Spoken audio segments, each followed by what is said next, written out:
During a weekend getaway with friends, I slept with a stranger who whispered, "I wish this night didn't have to end." I said, "This can't go any further." He smiled. "Then why did you leave your number in my phone?" My friend asked, "Why were you gone all night?" I knew my one-night mistake wouldn't stay hidden long. I screwed up. Bad. And now, I can feel everything closing in on me. It started as a harmless trip. A few friends and I had planned a weekend getaway to Lake Tahoe. Nothing crazy, just a few days of hiking, drinking, and pretending we weren't all slowly falling apart in our late 30s. The kind of trip where you reconnect with old friends, escape reality for a bit, and maybe get drunk enough to forget about the life you were going back to on Monday. There were 5 of us. Me, my best friend Rachel, her boyfriend Eric, his best friend Mark, and my fiancé, Daniel. We rented a cabin near the water, one of those places with wood paneling and the faint smell of pine and old beer soaked into the floorboards. It was cozy, comfortable, safe. At least, it was supposed to be. Friday night was mellow. We sat around the fire pit, drinking cheap beer and sharing old stories.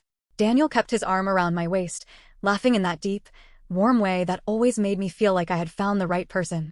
He wasn't perfect, but he was steady. Safe. I thought that was enough. Then Saturday happened. We spent the day hiking, sweating, taking pictures, pretending we weren't all exhausted and out of shape. By the time we got back to the cabin, we were sunburned and starving. The guys fired up the grill while Rachel and I made drinks. That's when I met him. A group of guys had rented the cabin next door. One of them, tall, broad-shouldered, with a grin that felt like trouble, came over to borrow a bottle opener. I barely glanced up at first, too focused on pouring the perfect ratio of tequila to lime juice. "You guys having a good weekend?" he asked. I turned. He had green eyes. The kind that made you stop for a second, even if you didn't mean to. His name was Jake. Rachel answered first, chatting easily, but I felt something shift in the air. Jake wasn't looking at her. He was looking at me. The next few hours blurred together. More drinks. More laughter. Somewhere along the way, Jake's group merged with ours. People drifted between cabins, conversations melting into one another. I felt it happening, the way I leaned in just a little too much, the way his fingers brushed mine when he handed me my drink. It was stupid. A tiny thrill. A secret no one else noticed. Then it was dark. Then it was later than I thought. Then I was alone with him. I don't remember the moment I made the choice. Maybe it was when I followed him out onto the dock, away from the others. Maybe it was when I let him sit too close. Maybe it was when I told myself it was harmless, that I was just talking, that I would go back inside in 5 minutes. I didn't go back inside. He kissed me first. I should have stopped it there.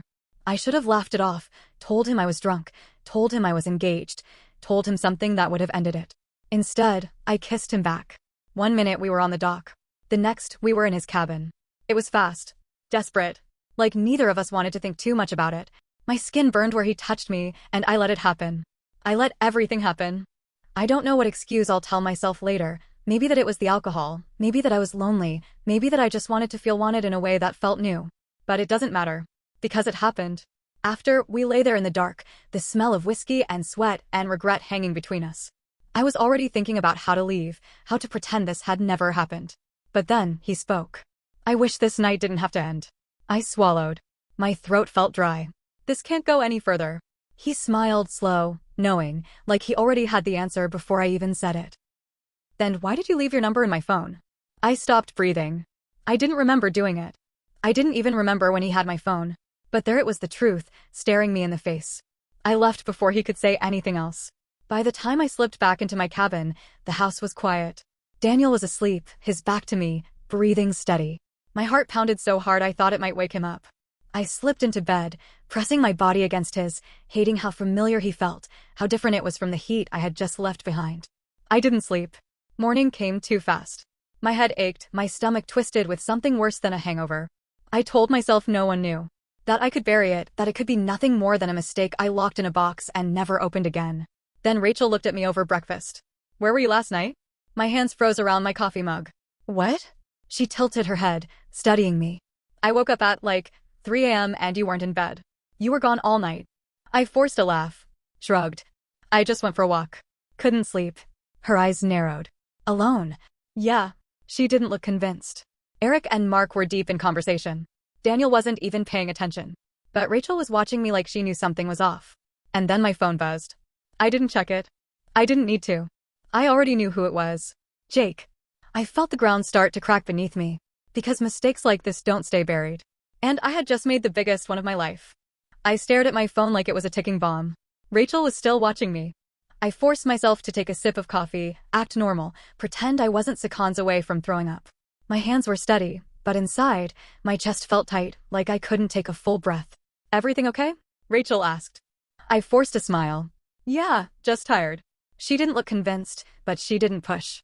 Not yet. Daniel sat down beside me, pressing a quick kiss to my temple. You sleep okay? I almost choked. Yeah, I said, too quickly. You. He stretched, rubbing the back of his neck. Kind of. I woke up in the middle of the night and you weren't there. The coffee turned to acid in my stomach. I felt Rachel's eyes snap to me again. I had 2 seconds to respond, maybe less. I laughed, casual, breezy, like I wasn't falling apart inside. Took a walk. I guess I needed air. Daniel just hummed, already distracted by his plate of eggs. He didn't suspect anything. Not yet.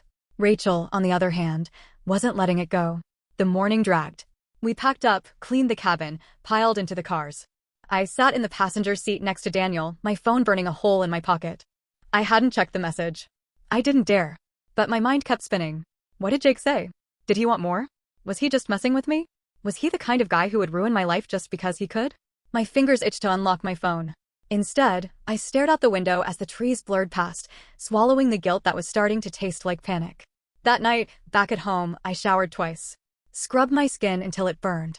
I told myself I was washing him off, but I knew better. This wasn't going away.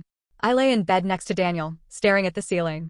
I could hear him breathing, steady, calm, completely unaware that the person he trusted most was lying through her teeth. I reached for my phone in the dark. I just needed to know. One new message. From Jake. You left fast. Didn't even say goodbye. I clenched my jaw so hard it hurt. Another message popped up. I can't stop thinking about you. I shut my eyes. This can't happen. This has to end. Before I could overthink it, I typed back. This was a mistake. Don't text me again. I hit send. Tossed the phone on the nightstand. And for a second, I actually believed that was it. 2 weeks passed. Nothing. No texts. No calls. I started to breathe again. Started to convince myself that I had gotten away with it. That Jake had moved on. Then Rachel called. Hey, she said, too casual. Something in her voice made my stomach twist. Hey, are you home? Yeah, why? A pause. I'm coming over. She didn't give me a choice. I hung up, heart pounding, trying to piece together what this could be. Maybe she was just being weird. Maybe I was being paranoid. Maybe a knock at the door. I opened it. Rachel stood there, arms crossed, expression sharp enough to cut glass. And she wasn't alone. Jake was standing right behind her. I felt the blood drain from my face. Rachel's voice was quiet. Controlled. Want to explain why he says he knows you? I stepped back, my mind scrambling for an escape. A lie. Anything. My throat closed up. Jake smiled, like he was enjoying this. You weren't going to call me back? Rachel's eyes flicked between us, anger simmering just under the surface. So, let's cut the bullshit. You left the cabin in the middle of the night, and now this guy shows up at my job, asking about you. My stomach dropped. He what? Rachel let out a humorless laugh. Yeah. Walked right into the cafe today. Asked if I knew you. I whipped toward Jake. What the hell is wrong with you? He shrugged. I was in the neighborhood. Bullshit. Rachel's jaw clenched. I gave him your address. My breath caught. Why would you do that? She stepped closer, lowering her voice. Because I knew you'd lie if I asked you straight up. She wasn't wrong. Silence stretched between us. Then Rachel shook her head, disgusted. Wow, you really did this, didn't you? I swallowed. There was no way out of this. Jake smirked. Don't look so scared. I just wanted to see you again. I wanted to slap that look off his face. Rachel took a step back. You know what? I don't even want to hear whatever bullshit excuse you have. Rachel, please, no. She exhaled sharply. I'm not covering for you. And you'd better pray Daniel never finds out. She turned and left, slamming the door behind her. Jake was still standing there, watching me like he was waiting for something. I glared at him. You're an asshole. He grinned. And you're a liar. Before I could stop myself, I grabbed his arm and yanked him inside. Slammed the door. I wasn't sure if I wanted to scream at him or kiss him again. Maybe both. I shoved Jake back, my pulse hammering in my ears. What the hell were you thinking? He just smiled, like this was a game to him. Relax. I wanted to see you. My stomach twisted. So you thought showing up at my best friend's job was a good idea? He shrugged. It got your attention, didn't it? I exhaled sharply, pressing my fingers to my temples. This is bad. Rachel knew now. She might not tell Daniel, but the damage was done. She wasn't going to look at me the same way again. And Jake, he was dangerous. Not in an obvious way. He wasn't threatening me. He wasn't blackmailing me. But something about the way he stood there, completely relaxed, like he had all the time in the world, made my skin crawl. You need to leave, I said. His green eyes darkened slightly, but he nodded. All right. I opened the door. He strolled past me like he didn't have a care in the world, then paused just before stepping outside. Oh, by the way, he said, glancing back. Your fiancé? He's a nice guy. Ice ran down my spine. What? Jake smirked. Ran into him earlier. Small world. And then he was gone. I shut the door, my breath coming too fast. What did he mean? He ran into Daniel. I grabbed my phone, my fingers shaking, and called Rachel. She didn't pick up. I paced the living room, my mind spiraling. He was messing with me. He had to be. Then Daniel walked through the front door. I froze. Hey. He smiled. Hey, you okay? I forced a nod. Yeah, just long day. He walked over and kissed me. I let him, but my stomach felt like it was full of glass. Did you, run into anyone today? I asked carefully. Daniel shrugged. Just Mark. Grabbed a drink after work. Relief rushed through me. Jake had been lying. I faked a smile and changed the subject. We ate dinner. We watched TV. And for a second, I let myself believe I was in the clear. It came through as a text while Daniel was in the shower. My phone buzzed. I glanced at the screen, already half expecting to see Jake's name. I was right. I opened the message. One image. My heart stopped. It was a picture of me and Jake, in bed, tangled in sheets, his hand gripping my waist. I dropped the phone. The air in the room felt thick. Heavy. I could hear the shower running in the background, Daniel humming to himself like nothing was wrong. Another text popped up. You sure you don't want to see me again? My hands shook as I typed back. Delete that. Right now. 3 dots appeared. Then another message. Come talk to me. Or I'll talk to him. I covered my mouth with my hand. This isn't happening. The water shut off. I grabbed my phone and deleted the messages just as Daniel stepped out, towel wrapped around his waist. He smiled. What's wrong? Nothing. My voice was thin. Just tired. He walked over, pressing a kiss to my forehead. Then let's go to bed. I let him lead me to the bedroom, let him pull me into his arms. I laid there, stiff, while his breathing slowed. And I knew what I had to do. I had to meet Jake. I had to stop this before it destroyed everything.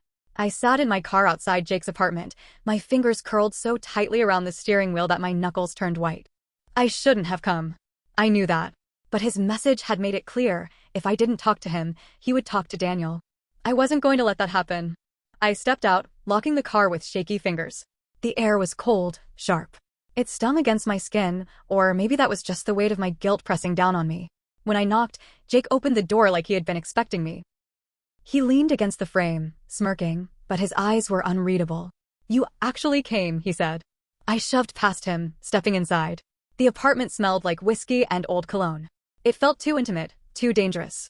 You need to delete that picture, I said, my voice firm despite the panic burning in my chest. Jake shut the door behind me. And if I don't? I turned, my nails digging into my palms. Then I will make sure you regret it. He chuckled. I like when you pretend to be tough. I swallowed my anger. You wanted me here. So talk. Jake's smirk faded slightly.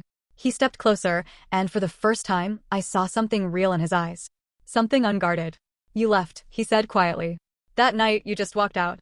Like it meant nothing. Because it was nothing, I shot back. He exhaled, shaking his head. Not to me. For a second, I almost believed him. Almost let myself think this was more than a mistake, more than a drunken lapse in judgment. But it wasn't. This is not a relationship, I said, my voice low and sharp. You were a mistake. That's it. His jaw clenched. Then, why did you give me your number? I don't know, I whispered. Silence stretched between us. I hoped, that would be the end of it. That he would just let me go. Then Jake pulled out his phone and tapped the screen a few times. My own phone buzzed. I didn't want to look. But I did. A new message. From an unknown number. My stomach dropped. It was the picture. And below it, sent to Daniel. I didn't think. I ran. Out of his apartment, down the stairs, into my car. I fumbled with my phone, trying to call Daniel, trying to stop him from seeing it before it was too late. He didn't pick up. I sped home, my breath coming too fast, my mind spinning. Maybe he hadn't seen it. Maybe I could explain. Maybe Daniel's car was gone. My chest caved in. He saw it. He left. I rushed inside, praying for some kind of miracle. Instead, I found Rachel sitting on my couch, arms crossed, waiting. I stopped in the doorway, my pulse hammering. Where is he? Rachel's expression was unreadable. He called me. Said he's staying at Mark's. I exhaled sharply, my hands shaking. I can fix this. Rachel scoffed. Fix this? Are you delusional? I clenched my jaw. It was a mistake. She stood up, her eyes burning with something between rage and disappointment. No, it was a choice. You had a good man, and you threw him away for what? Some random guy at a lake. Tears burned at the back of my throat. I don't know. Rachel shook her head. He deserves better than you. Her words hit. They should have made me angry, but they didn't. Because I agreed with her. She grabbed her purse. He said he'd come by tomorrow to get his things. Rachel, please, but she was already walking out the door. I stood there alone, drowning in the wreckage of my own choices. Daniel came the next evening. When I opened the door, he looked different. Hollowed out. Like he had been emptied. Neither of us spoke for a long moment. Finally, he said, was it just once? The question cut through me. I could have lied. But what was the point? Yes, I whispered. He nodded slowly, like he had already expected the answer. Why? I don't know. His jaw tensed. You don't know? I shook my head, tears threatening to spill. I wish I could tell you. I wish I had some reason. But I don't. Silence. Then he let out a broken laugh. I never thought you'd be the one to destroy me. The words crushed me. He walked past me, grabbing a duffel bag from the hall closet. I watched him move through our home, the place we had built together, the life we had shared. And I knew this was it. As he turned to leave, I reached for him. Daniel, please. He stopped, but didn't look at me. I love you, I said, my voice barely above a whisper. He exhaled, long and slow. I loved you too. And then he was gone. Rachel never forgave me. Eric and Mark cut me off. Jake texted me once after that. I blocked his number. And Daniel. I saw him months later, across a coffee shop. He looked happy. Lighter. Like losing me had been the best thing to ever happen to him. I wanted to go to him, to say something, anything. But I didn't.